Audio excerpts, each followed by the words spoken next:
us, couldn't I? Hello. How are we? The sun, 8 minutes and 20 seconds for the light of the sun to reach planet Earth observatory. No, it's not. You fool! You don't know what you're talking about. The science. It's the science. 8 minutes and 20 seconds. 500 seconds.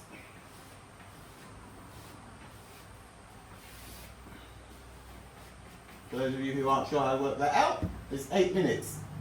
60 seconds in a minute, 8 times 60. 8 times 60? Somebody ate, that's exactly right. 480 plus 20 is 500 seconds. 8 minutes and 20 seconds for the sunlight to reach planet Earth.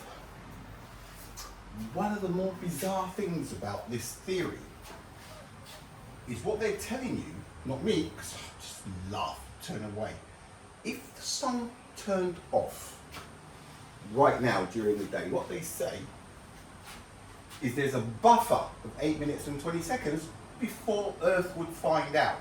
So, sun goes off, tick, and the light carries on from before it turned off. What a load of rubbish. If the sun turned off, push, we'd be in darkness and in the cold. There's no delay. There is no delay in the stars in the night sky either. What's this guy saying? He's going against the grain. Of course I'm going against the grain because it's common sense.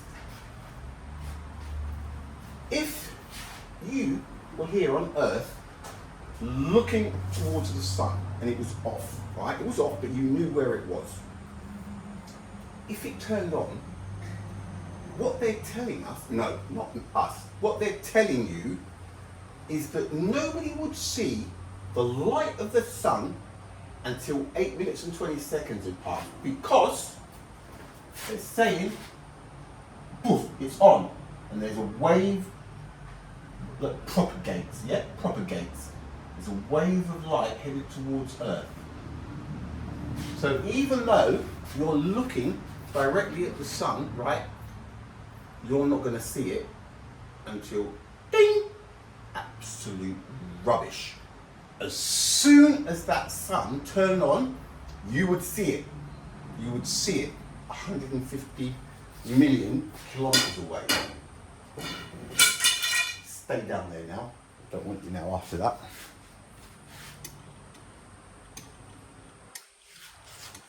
V762 Cassini Cassiopeia. Alexa, how far away is the furthest star, the furthest thing in the night sky that we can see with the naked eye from planet Earth, please? According to an Alexa Answers contributor, the farthest star we can see with our naked eye is V762 Cassini Cassiopeia at 16,308 light years away. Its brightness is magnitude 5.8 or just above the 6th magnitude limit. Right, now, I go up here at night, and if I know where Cassiopeia is, my eyesight has just travelled 16,308 light years, right? Now, what's what here, right? Yeah, but it's taken 16,000 light years of this and that could mean that your eyesight has not gone there, but it came here. What's what? Right. Let's say this is Earth, us, and this is Cassiopeia, right? 60,000 light years. 60,000 light years. Right? I go outside, I look up the night sky. Before someone's reached down to tie their shoelaces up, you've spotted a star that's 16,000 light years away. Those people that say, yes, but it's taken the light that long to get to here. So when you look up, it's taken, there's something wrong. When you look up at those stars, you're not seeing the light. There's not a band of light that comes and it's taken 16,000 whatevers to get here, right? It's a star that is 16,000 light years away. And when you come out and you look up, you see that star. And the reason you see it is because it's powerful enough to radiate its light to here. It doesn't take 16 whatevers to get here. If there was another Cassiopeia right next to the Cassiopeia and it lit up now, if you stepped outside and it was dark and you looked up, you'd see it straight away. Because the light is absolute, it would not take 16,000 years to get here. It's common sense.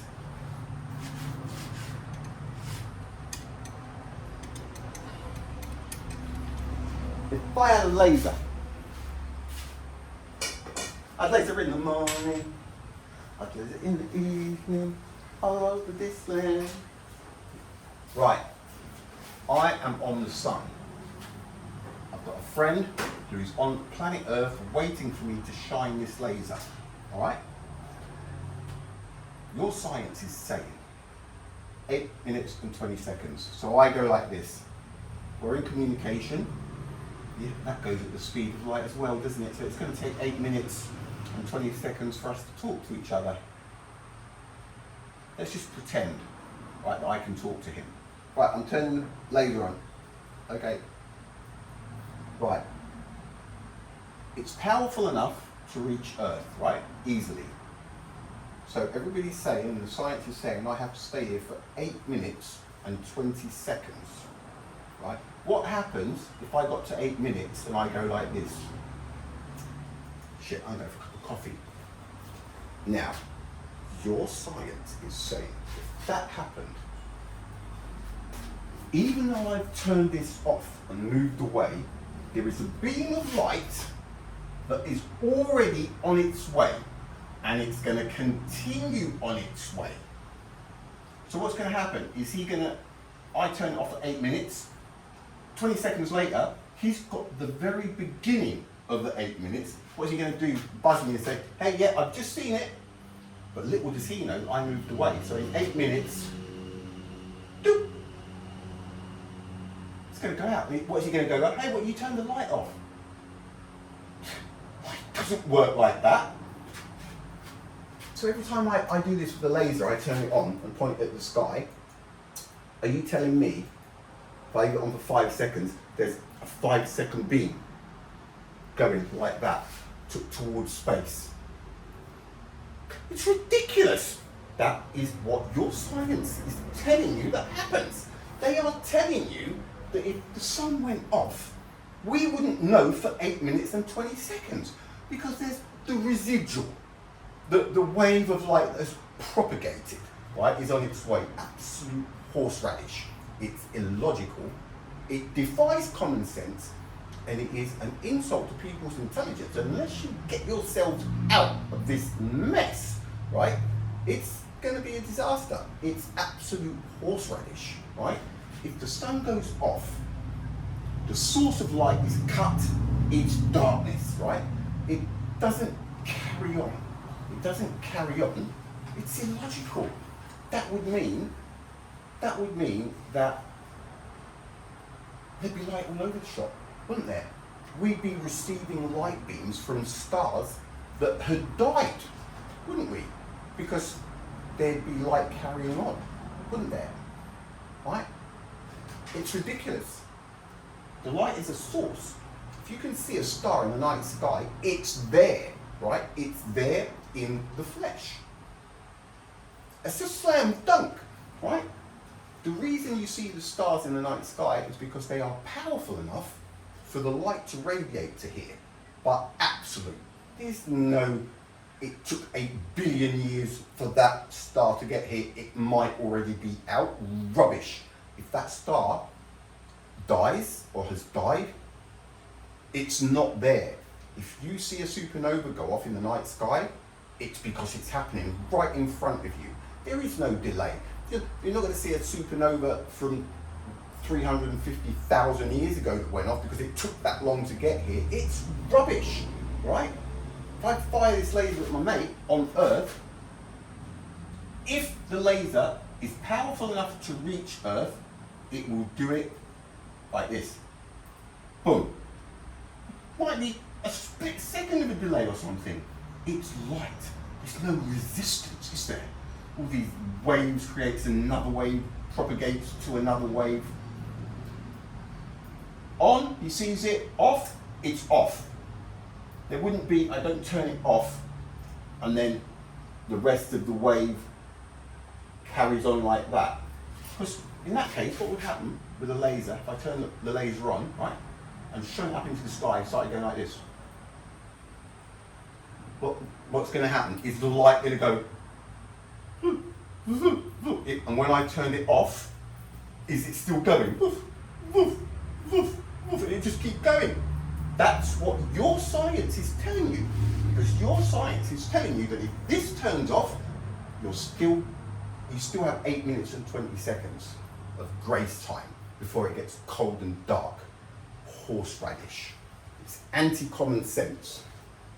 It's absolute rubbish. Anyway, I wanted to get that one out of the way. Have a nice day, folks.